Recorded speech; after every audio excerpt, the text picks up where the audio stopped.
안녕하십니까. 누리 PD입니다. 자, 윤 대통령이 이제 탄핵되느냐 안 되느냐, 이것을 결정하는 헌법재판소. 6명으로 심판을 하느냐, 9명으로 하느냐, 이제 이걸 놓고 지금 전쟁이 붙었습니다. 국민의힘에서는 당연히 과거 선례가 있죠. 박근혜 대통령 때, 당시 이제 황교안 그 대통령 권한 대행, 대통령이 탄핵되기 전, 탄핵 결정이 되기 전, 그때 헌법재판소장 박한철이 임기가 만료되면서 퇴임을 했죠. 이제 공석이 하나 생겼는데요. 그 자리를 결국 못 채웠습니다. 당시 야권에서 극렬하게 반대를 했죠. 당시 추미애, 박범계, 박주민 이들 이 세 명만 말한 게 아니고요. 야권 전체가 안 된다라고 난리를 쳤습니다. 결국 그래서 한 명을 채우지 못하고 8명으로 탄핵 선고를 했죠. 8대 0이 나왔죠. 그때 그런 걸 보면요. 그들이 그 완전히 이제 그 탄핵되는 분위기였는데도 불구하고 그 한 자리를 놓고 난리를 쳤잖아요. 그걸 보더라도 굉장히 민감하고 치명적인 어떤 그런 어떤 그 사건 혹은 결과를 초래할 수도 있었다라는 거죠. 추미애 그 당시 권한대행 황교안의 신임 헌법재판관 임명은 어불성설이다. 박범계 권한대행은 국가 원수의 지위에 있지 않다. 헌법재판관 임명 권한 없다. 박주민 권한대행의 헌법재판관 임명권 행사는 민주주의 훼손이다. 여기 헌법에 이렇게 나와 있죠. 111조에 대통령이 임명한다로 되어 있거든요. 대통령이. 그러니까 권한대행이 과연 대통령이냐? 대통령이 탄핵되기 전, 탄핵 선고가 되기 전까지는 대통령이 아니에요. 대통령은 있는데 대통령이 직무가 정지됐기 때문에 그 권한만 대행할 뿐입니다. 그래서요, 이 엄밀하게 여기 법조문을 보게 되면은 헌법이 가르치는 것은요, 대통령이 탄핵 선고가 되어서 대통령이라고 하는 직위가 완전히 이제 끝났을 때는 뭐 그거 당연히 할 수 있겠죠. 그렇지만 그때는 새 대통령이 뽑히기 전이라도 대통령 권한 대행이 그 권한을 행사할 수가 있어요. 그렇지만 헌법재판소에서 판결하기 전에 대통령은 직무정지일 뿐이지 대통령은 여전합니다. 모든 권한을 다 갖고 있어요. 다만 직무만 정지될 뿐입니다. 그렇기 때문에 못한다라는 게 정설이에요. 때문에 이걸 이번에 국민의힘에서 지키지 못하면 말이 안 됩니다. 요 6명으로 갈 수 있도록 해야 돼요. 그리고 일이 또 잘 풀리니까 술술 풀리는 이유 중 한 개가 이 정영식이라는 분. 이분은 윤석열 대통령이 임명한 유일한 한 명이거든요. 이 사람은 윤석열 대통령이 임명을 했고 특히나 최근에 진실 화해를 위한 과거사 정리위원장으로 여기 이제 임명된 그 박선영 전 국회의원 이 사람과는 또 이렇게 어떤 그 친인척 관계로 연결이 되어 있습니다. 제부라고 합니다. 여동생의 남편이라 그러죠. 요런 어떤 연결고리가 있기 때문에 야권에서 지금 발칵 뒤집어졌습니다. 특히 개딸들 난리 치더라고 이것 때문에요. 이거 윤석열이가 미리 그려놓은 그림이다. 그게 들어갔다라는 거지. 큰일 났다. 6명으로 가면 무조건 이거 뭐 박살나는 거죠. 지금 6명 다 찬성을 해야 돼요. 가능성 없습니다. 제가 볼 때 이 6명으로 만일에 심판할 경우에는요. 아무리 이탈이 나도 말이죠. 어떤 경우든 정영식 한 표는 확실하다라는 거죠. 그래서 6표 전체가 인용을 때려야죠. 인제 이게 대통령 그 탄핵이 인제 완성이 되거든요. 그런데 그 가능성이 없잖아요. 그러니까 이들은 이 방식으로는 안 된다라는 걸 뒤늦게 완전히 인제 깨닫고 3 명을 추가시키려고 지금 난리를 치고 있습니다. 3명 추가해도 저는 안 된다고 봅니다만 그래도 가능성은 쪼끔 이렇게 낮아지겠죠. 요 6명으로 가게 되면 90% 이상 대통령은 원대 복귀, 원상 복귀하고요. 9명으로 갈 경우에는 그 확률이 쪼끔 떨어지겠죠. 한 70% 정도로. 이제 고런 차이가 있을 것으로 생각이 됩니다. 자, 아무튼 이걸 놓고 지금 여야 간의 전쟁이 벌어졌습니다, 전쟁이. 자, 이재명에 대한 이야기 뭐 여러 가지 이야기가 나오는데요. 특히나 이재명 관련해서 이 뉴스가 이 우파에서 볼 때는 빅뉴스, 굿뉴스가 있고 아 쪼끔 이게 배드 뉴스가 있으면 나쁜 뉴스 혹은 약간 실망스러운 뉴스가 있는데요. 이재명이가 대북 송금권 재판을 굉장히 두려워하고 무서워한다라는 건 다 알고 있죠. 이게 왜냐하면 덩어리가 커서 그래요. 죄의 그 비중이 굉장히 그게 이게 죄질이 무겁게 인제 보일 수도 있고 형량이 큰 그런 어떤 사건인데 이화영이가 9년 6 개월짜리 1년 선고가 나왔잖아요. 그 사건이거든요. 그러니까 이게 이화영이는 이재명의 부하잖아요. 부하가 9년 6 개월이면은 그 위에 상관은 어떻게 됩니까? 더 큰 벌을 받겠죠. 최소 징역 10년 이상입니다. 징역 10년 이상이라는 것은요. 1 심에서만 그 형량이 떨어져도 바로 구속입니다. 징역 10년 나온 사람을 법정 구속 안 하면 말이 안 되잖아요. 그리고 이재명이 지금 제일 두려워하는 사건이 현재로서는 이거예요, 이거. 근데 이것 때문에 발발발 떨고 뭐 온갖 어떻게 공작을 벌였죠. 이화영이가 법정에서 뭐 이렇게 회유 공작을 당했다. 거기서 뭐 이런저런 어떤 검찰이 증거 조작을 했다. 뭐 이렇게 뭐 온갖 어떤 그런 그 뭐랄까 저들이 이 상황을 뒤엎기 위해 가지고 어떤 역공작을 펼치고 있었다라는 게 드러났었죠. 그거는 이 사건이 그만큼 부담스럽고 이재명에게 인제 큰 위해가 된다라고 저들이 느끼는 겁니다. 그래서 계속해서 검찰이 증거 조작을 해 가지고 뭐 증언 같은 것도 뭐 이렇게 거의 조작에 가깝게 뭐 어떤 식으로 회유 공작을 했다 이런 식으로 지금 몰아붙이려고 하거든요. 그런데 그게 먹히지 않았어요. 여러 번 시도는 했지만 번번이 다른 어떤 증거에 의해 가지고 그게 인제 반박당했는데요. 이제 그런데 이재명이가 계속해서 그 1심 선고를 했던 이화영에게 9년 6 개월을 선고했던 그 판사는 무섭다라는 거지. 도저히 이빨도 안 들어간다 저거는. 저거하고는 말이 안 된다. 계속해서 피하려고 기피 신청을 했었죠. 근데 이게 안 됐는데 쭉 드디어 인제 재판부가 이걸 허용했습니다, 이거를. 요거는요 쪼끔 뭐랄까 좀 마이너스 뉴스다. 굿 뉴스가 아니고 법관 기피 신청을 했는데 요게 인제 받아들여졌다라고 합니다. 예. 요런 이야기들 쭉 계속해서 이런 뉴스는 많았거든요. 계속해서 법관 기피 신청을 했는데 지금 조금 전에 뉴스가 나온 걸 보니까 법원에서 이걸 인제 허용을 했습니다. 자 요거는 쪼끔 이렇게 부담이 가는 뉴스일 수도 있습니다. 자 여기 보면요. 현재 윤석열 대통령 탄핵 6 명이 할 수 있는지 논의 중에 있다 그랬죠. 이것도 정말 중대한 어떤 분수령인데요.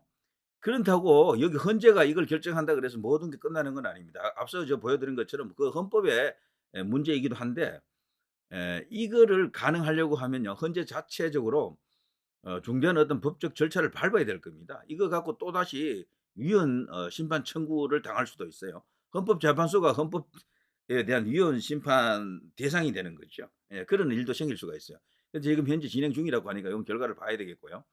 그리고 우리가 기대했던 그 변론 생중계, 윤 대통령이 회심의 승부수, 대역전 카드가 인제 여기서 이제 터진다 그랬는데 변론 생중계는 허용 안 하는 것으로 어 그래서 선고는 추후에 결정한다라고 합니다. 이건 쪼끔 아쉬운 이야기들이죠. 제가 요번에는 쪼끔 이렇게 굿뉴스가 아닌 약간 실망스러운 뉴스를 몇 개 모아 왔는데요. 이런 것을 다 극복하고 뭔가를 또 답을 내야 됩니다. 저는 개인적으로 이런 과정을 뚫고 결국 대통령이 승리를 해야 될 것으로 이제 생각하고요. 당연히 또 승리할 것으로 봅니다. 다만 확률이 이제 조금 떨어집니다, 이렇게 되면은. 처음에는요 6인 체제로 대통령이 또 마지막에 인제 직접 변론도 이렇게 허용하고 이런 상황이 되면요. 그야말로 세상을 완전 뒤집어 놓을 수 있는 대반격 카드로서 인제 확실한데 그래 지금 이렇게 인제 되면은 어 구인 체제가 되고 혹은 여기에 인제 그 변론 생중계도 허용하지 않고 이렇게 되면은 그 효력이 쪼끔 떨어지겠죠. 인제 고런 차이는 있겠지만 그래도 결과적으로 대통령이 원대 복귀하는 직무 복귀하는 그것은 뭐 어 저는 변하지 않을 것으로 봅니다. 설령 구명이 다 된다 하더라도 대통령은 살아난다. 근데 구명이 안 될 가능성도 상당히 크기 때문에 지금은 어쨌거나 다툼의 시간입니다. 여기에 지금 국민의힘이 화력을 모으고 적어도 조중동 같은 이런 언론에서는요. 이것만큼은 대통령 편을 들어 줘야 돼요, 조중동에서. 이것까지도 말이죠. 저쪽 편을 들면서 구명을 채워야 된다는 식으로 논리를 전개한다 그러면 이거는 진짜 적입니다, 적. 조중동이 우리의 편이 아니에요, 그러면은. 이런 이야기들. 자 윤 탄핵 심판 주심에 윤이 지명한 정영식 재판관 이건 또 이 배드 뉴스가 아니고 굿 뉴스잖아요. 이것 때문에 저들이 지금 뒤집어진 겁니다. 6 명으로 가면 이제 무조건 진다라는 걸 저들이 알았고 5 명을 어떻게 하더라도 이 한 명은 안 된다라는 거죠. 그래서 제가 볼 때는 한 명이 아니고 거기 지금 이재명에게 에 사망 선고를 내릴 사람은 많습니다. 윤석열 대통령 탄핵 선고지만 결과에 따라서는 이재명이 사망당할 수도 있어요, 그거는. 그래서 '이재명 명운도 걸린 그런 재판이다.' 이렇게 볼 수가 있겠는데 그래서 이번 이 탄핵 선거는요. 대통령이 근본일적 대승부수를 던지고 이재명을 끌고 들어온 겁니다. 이재명뿐 아니고요. 국민의힘의 그 지금 카오스 상태잖아요. 그 엉망이지 않습니까 국민의힘 상황이. 국민의힘 전체도 끌고 들어왔어요. 그 결과 여하에 따라서 이재명도 보내고 국민의힘도 완전히 정리할 수가 있습니다. 정말로 대통령이 원하는 그런 큰 그림을 갖고 있다. 그걸 이제 실현할 수가 있다. 이런 이야기죠. 자, 처음에는 주심을 공개 안 한다 그랬잖아요. 그런데 이걸 이제 또 공개를 했고, 이 주심을 공개한 것은 야권에서도 압박을 좀 했을 겁니다. 누군지 좀 보자 이거지. 만일에 이 사람이면 어떡하냐 이거였는데 아니나 다를까 이분으로 결정이 되고 말았죠. 자, 이거는 윤 대통령의 신의 한 수가 오래전부터 작동하고 있었다라는 것을 말해줍니다. 지금 요 개딸들 패닉입니다. 패닉. 이대로 가면 무조건 진다라고 하더라고요. 그러니까 대반격, 대반전이 있어야 된다고 그들도 떠들고 있어요. 그 반전의 카드가 뭔가 하면은 무조건 3명을 추가시켜야 된다. 9명으로 한다.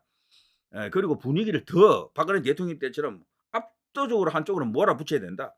그리고 대통령 지지율을 한 자릿수로 떨어뜨려야 된다. 윤석열 지지율이 지난번에 10일까지 떨어졌다. 그 한국갤럽이죠. 한국갤럽은 기본적으로 숫자가 작습니다.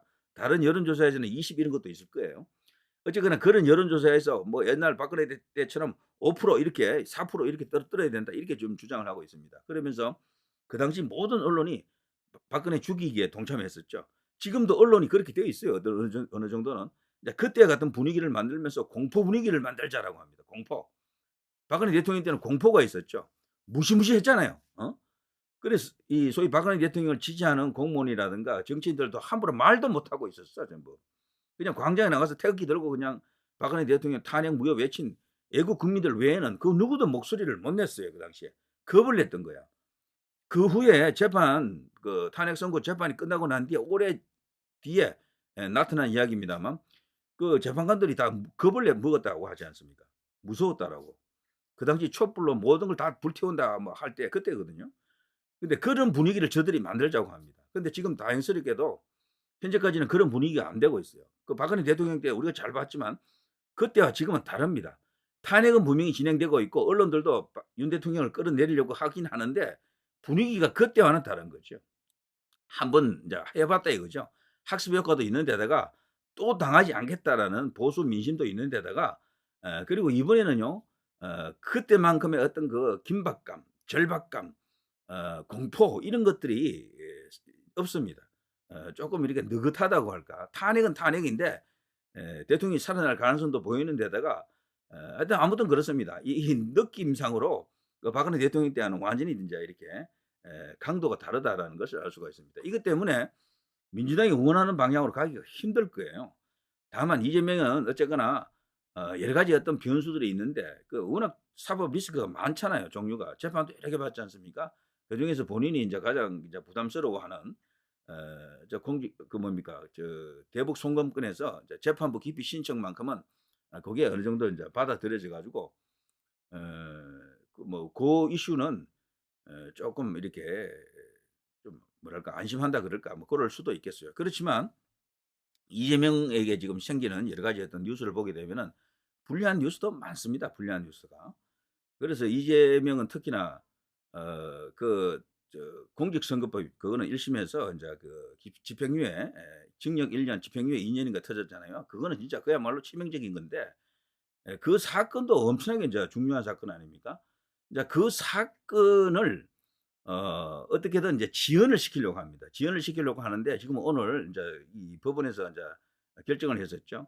공시송달하기로 결정했죠. 지금 법원에서 어떤 행정명령을 하기 위해서 뭔가 이렇게 보냅니다. 서류를 보내게 되면 받지를 않아. 수령을 안 해 이것들이. 계속해서 재판을 연기시키려고 말이죠. 일반인은 그리하면은 박살나잖아요. 그런데 이게 지금 이제 국회 권력을 갖고 지금 이런 식으로 하고 있고요. 에 그리고 또 변호인들 아직 선임 안 했다. 변호사가 없기 때문에 재판 못 들어간다. 이런 식으로 자꾸 핑계를 대면서 질질 끌고 있죠. 한 달 정도 지켜보던 법원에서 그냥 칼 뽑았습니다. 공시송달해 버리고 말았죠. 공시송달 아시죠? 뭐 그냥 이렇게 인터넷 게시판에다가 법원 게시판에다가 "언제 이재명 그 관련 재판을 한다."라고 그냥 올려 버립니다. 그래 놓고 한 2달 가까이 2달쯤 보통 하는데요. 그 정도 이렇게 시간을 준 뒤에 바로 재판 들어가는 겁니다. 이재명은 이제 꼼짝없이 인제 거기 인제 들어가서 재판 받아야 됩니다. 그걸 보더라도 이재명은 살아날 길이 없습니다. 이렇게 피해도 하나 걸리고 저렇게 피해도 또 다른 게 걸리고 이런 식이죠. 거기다가 대통령을 탄핵한다면서 지금 엄청난 도박을 지금 하고 있는데요. 이 이재명의 도박에 뭐 어느 정도 이렇게 사회 세력이라든가 언론이 이렇게 편성했기 때문에 마치 되는 것처럼 보일 겁니다. 그런데 윤 대통령의 대승부수, 여권 카드라는 걸 이들이 이제 뒤늦게 안 거예요. 어쨌거나 대통령을 잡지 못하면 지들이 당하게 돼 있어요. 원대 복귀한 정상 업무 복귀한 대통령이 할 수 있는 게 뭐겠습니까? 그때부터 이 재판 과정에서 드러난 이슈를 이제 정상화하는 그것을 인제 소위 톱을 하는 작전이 실시될 겁니다. 특히 부정선거 이슈 같은 것 분명히 드러납니다. 공개가 안 되는 생중계가 안 되는 것은 좀 아쉽지만 충분히 가능하다라고 봅니다. 그래도 이슈는 어느 정도 될 거예요. 그런 것까지도 고려한다 그러면은 자 대통령은 탄핵을 당함으로써 모든 것을 다 드러냈고 그리고 국민들에게 음모설에 빠져있던 부정선거 이슈를 수면 위로 끌어올리는 데 어느 정도 성공했습니다. 재판 과정에서 이게 완전히 수면 위로 올라올 수가 있습니다. 그때부터는 정말 주객이 이제 바뀌겠죠. 공수가 바뀝니다. 그야말로 이제 대토벌 작전이 시작되지 않겠나 이런 생각이 들죠. 지금 검찰, 경찰 난리 났죠. 대통령을 잡겠다라면서 그게 계엄에 연루됐던 뭐 장성들이라든가 뭐 경찰 고위공 경찰관들 전부 지금 구속시키려고 난리칩니다. 구속시키기도 했고 뭐 이런 식인데 이런 자들이 오히려 지금 벌벌 떨고 있을 겁니다. 오히려 그들이 내란이 되는 겁니다. 이렇게 되면 대통령은 내란이 아닌데 그걸 내란으로 몰고 가면서 저렇게 무리한 수사를 하는 것이 내란이에요, 사실은.